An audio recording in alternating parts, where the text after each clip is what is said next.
galaxias rotando sobre su centro, a satélites rotando sobre los planetas, y así podemos seguir viendo otros sistemas, ¿no? Entonces, de aquí pues, nosotros podemos sacar muchas, eh, muchos datos, ¿no? Por ejemplo, las velocidades de cada planeta y y las precisiones que hizo Newton después, porque estas observaciones de Kepler eran bastante simples, pero ¿qué origina estos servicios, no? Y Newton es el personaje que fue desenmascarando esto, ¿no? Poco a poco. Y Newton es el que integra, integra las observaciones de Kepler para darnos la ley de gravitación universal, ¿no? Integra, por ejemplo, al observar un planeta alrededor de una estrella. Gracias a Newton se sabe que mientras más lejos están los planetas de las estrellas, las fuerzas que interactúan entre ellos son menores, y mientras más masivos sean estos planetas y estas estrellas, las interacciones son mayores, ¿no? Eso vamos a ver con detalle un poco más adelante. Feynman decía que mientras admiramos la mente humana, deberíamos tomar algún tiempo para venerar una naturaleza que pudo lograr en una forma tan acabada y con tal generalidad un principio tan elegantemente simple como la ley de la gravitación. ¿Qué es, no? Consiste en que todo objeto en el universo atrae a todo otro objeto con una fuerza que para dos cuerpos cualesquiera es proporcional a la masa de cada uno y varía inversamente con el cuadrado de la distancia entre ellos. Y nosotros lo expresamos así, ¿no? Vamos a llegar a esto después, una breve introducción. Entonces, para que exista la gravitación, tenemos que ubicarnos en el contexto de una masa que puede llamarse M, ¿no? Si solo existe un objeto en el universo, no va a haber gravitación, ¿no? Porque no tiene esa relación. La gravitación implica la existencia de dos objetos, cada uno con una masa. Y, y a una determinada distancia, ¿no? En este caso el objeto M con masa minúscula y el objeto M minúscula, ¿no? De masa M minúscula. Y una distancia. Y acá ya se empieza a hablar de interacción de fuerza gravitatoria. Nosotros, entonces, una vez llegamos a entender que para que exista la gravitación tiene que existir dos objetos, podemos hablar de una fuerza, ¿no? Una fuerza, una fuerza que en este caso ejerce M sobre esta M minúscula. Y una fuerza que va a ser proporcional a las masas y a la inversa de la distancia, ¿no? Si este M es más masivo, fuese más masivo, esta fuerza aumentaría, ¿no? Sería más grande.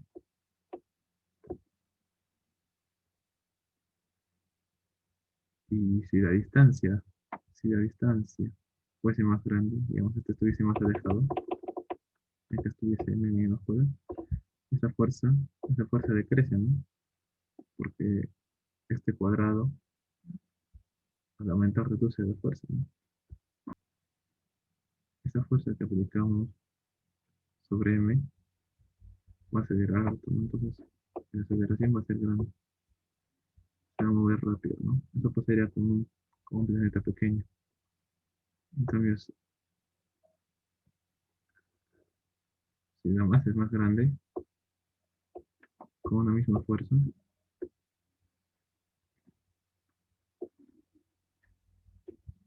se va a mover menos, ¿no? Una aceleración más pequeña. Y esto es interesante porque de alguna manera nos va a dar una especie de intuición sobre cómo se mueven los planetas alrededor de una estrella, ¿no? Nosotros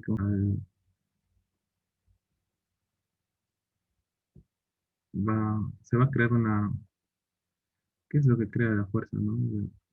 La interacción entre dos masas a una determinada distancia. Entonces, eh, por ejemplo, este cuerpo se va a mover al tener una masa más grande, se va a mover con una fuerza, vamos a poner acá masa grande, de fuerza aumentada. Entonces, este cuerpo va a tener una fuerza más grande, ¿no? Y este cuerpo se va a mover con una fuerza más pequeñita. Después hablamos de esta constante G, ¿no? Esta constante G, es importante. Cuando escribimos la constante G, que es la constante de gravitación universal, nosotros estamos hablando de un número que nos permita relacionar estas masas, ¿no? Este kilogramo con este kilogramo y este metro de distancia, ¿no? Con una fuerza de Newton. Y es importante que esta constante sea tan pequeña, ya que si nosotros tuviéramos un cuerpo de un kilo, otro cuerpo de un kilo, a un metro de distancia, y bueno, multiplicaríamos de acuerdo a la fórmula, ¿no? Un kilo, un kilo por un kilo sobre un metro al cuadrado, ¿no? Sobre uno por uno, quedaría igual, pero un newton es una fuerza bastante grande, es decir, nosotros, si hubiese un newton de fuerza en, entre dos objetos que pesan un kilogramo, están un metro, los objetos colisionarían, al menos en la Tierra. Hay una colisión, y eso no puede pasar. Entonces, para, para que tenga sentido de expresión, eh, es que se propone esta constante, ¿no? Esta constante reduce ese uno multiplicado por g, se reduce a 6,67 por eso la menos 11. Obviamente, si multiplicamos esto, esta es la constante, ¿no? Esto va a anular a las unidades de la distancia y esto va a anular a las unidades de masa. Nos va a quedar 6,67 por eso de menos 11 newton. Y esa es una cantidad que sí es razonable, ¿no? Sí. Bueno, gracias a esta constante, se pudo calcular después la masa de la Tierra.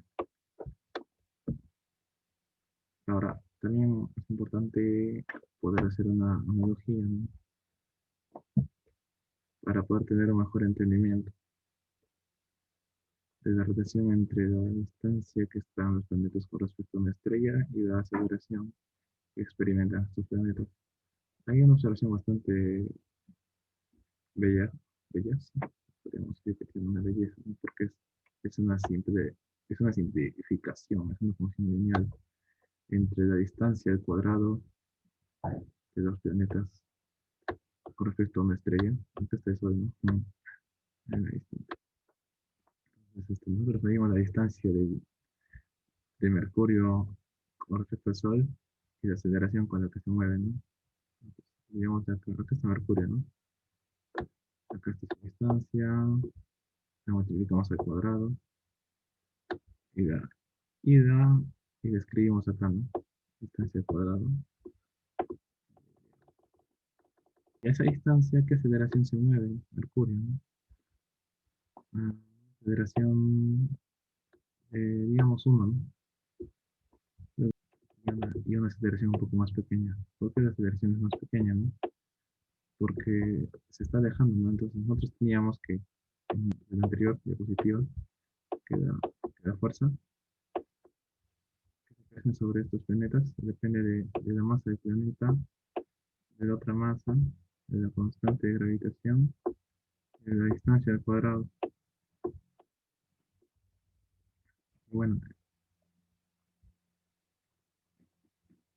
si estos planetas son minúsculos,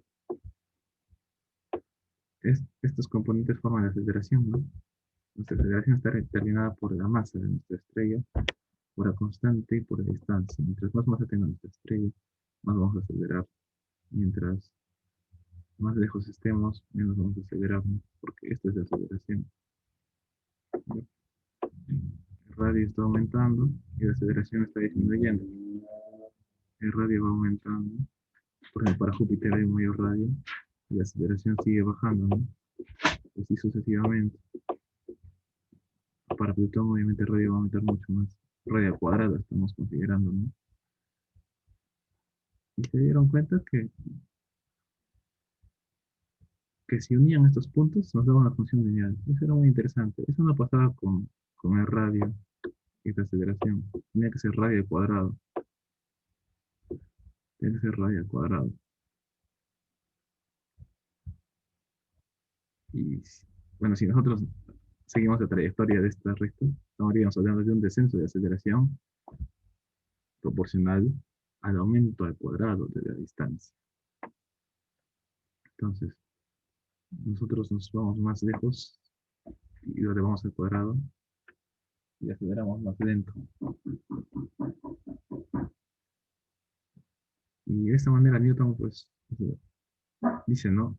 La aceleración es directamente, es proporcional, digamos, directamente proporcional a la inversa de radio, ¿no? De la distancia.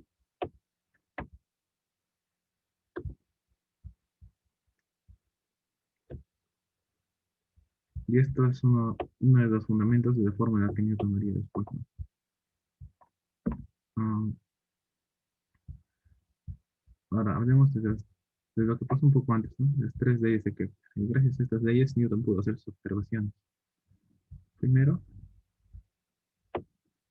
Kepler, gracias a los datos de los movimientos de los planetas que habían anotado todas las personas, los astrónomos de la época,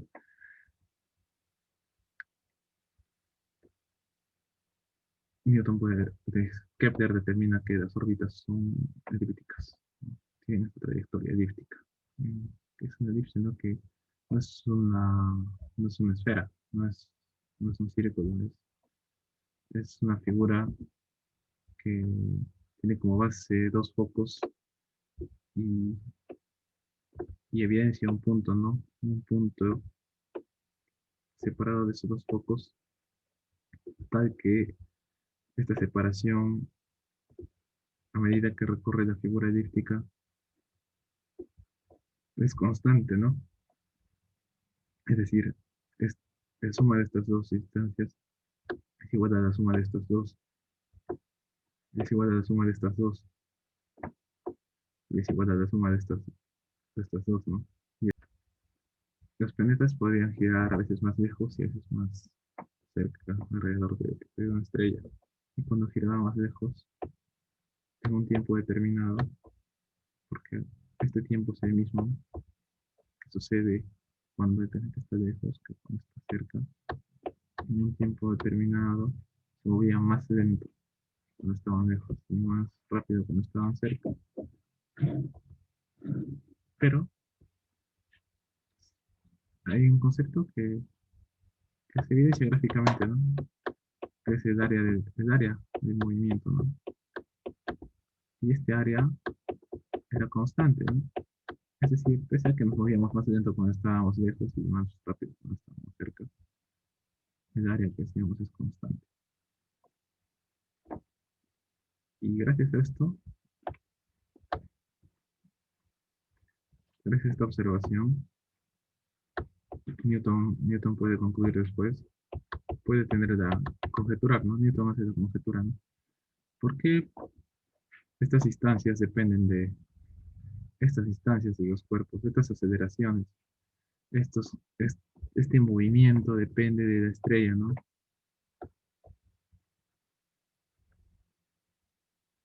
¿Por qué no giran? ¿Por qué gira más rápido cuando está cerca, no?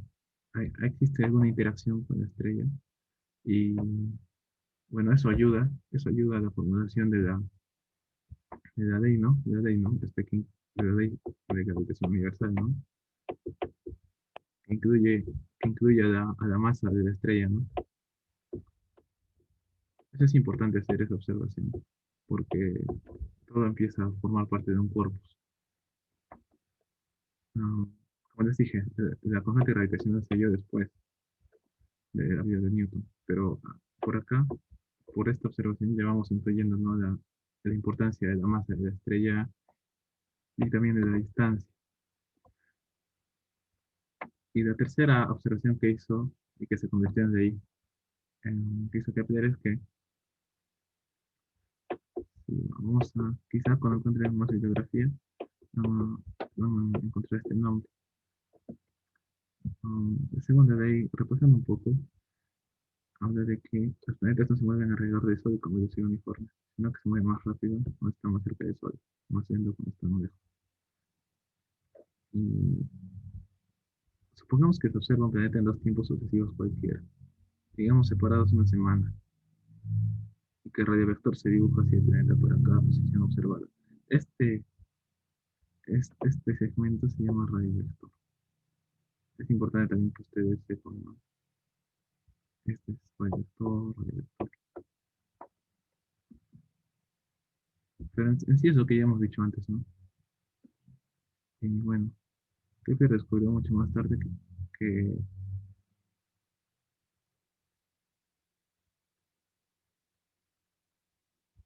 que cuando se compara el periodo orbital y el tamaño de la órbita de dos planetas, cualesquiera, los periodos son proporcionales a la potencia 3 medios de los tamaños orbitales, ¿no? Que ustedes entiendan la relación entre el periodo orbital y el tamaño de la órbita, ¿no? Los periodos son proporcionales a la potencia 3 medios de los tamaños orbitales. Quiero que piensen en esa afirmación, porque puede ser un poco confuso.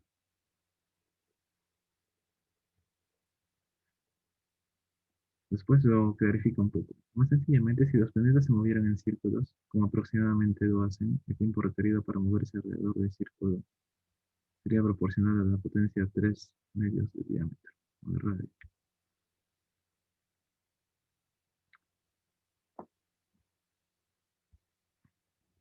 Y ahora sí, quiero que me presten atención porque si no se pueden confundir. El tiempo requerido para moverse alrededor del círculo sería proporcional a la potencia 3 medios de diámetro, o de radio. Entonces, si este radio fuese 1,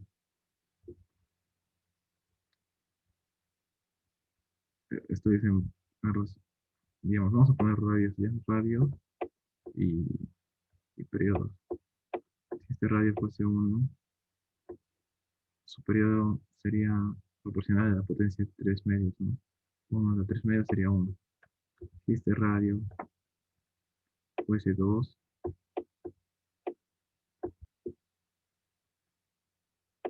si el radio fuese 3, esto sería 3, presentando mucho más, ¿no? A medida que vayamos hablando, ¿no?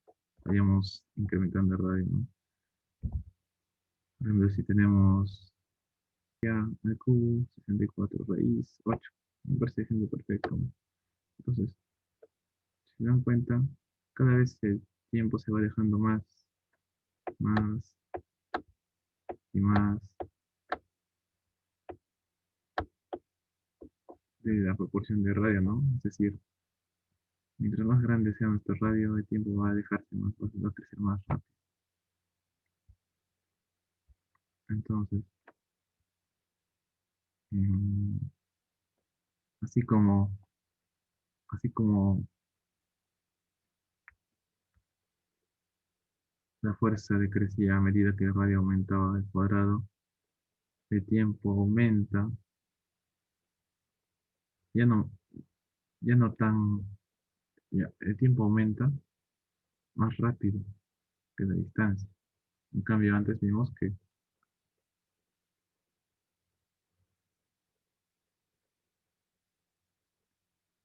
no, de hecho, pues, igual, sí, sí, se dan cuenta, la distancia se mueve un poquito. En este caso, en el caso de la distancia con la fuerza, ¿no? Duplicábamos la distancia y la fuerza se reducía en proporción a 4, ¿no? Porque duplicas 2 al cuadrado y se reduce en 4 de ecuación. Ahora,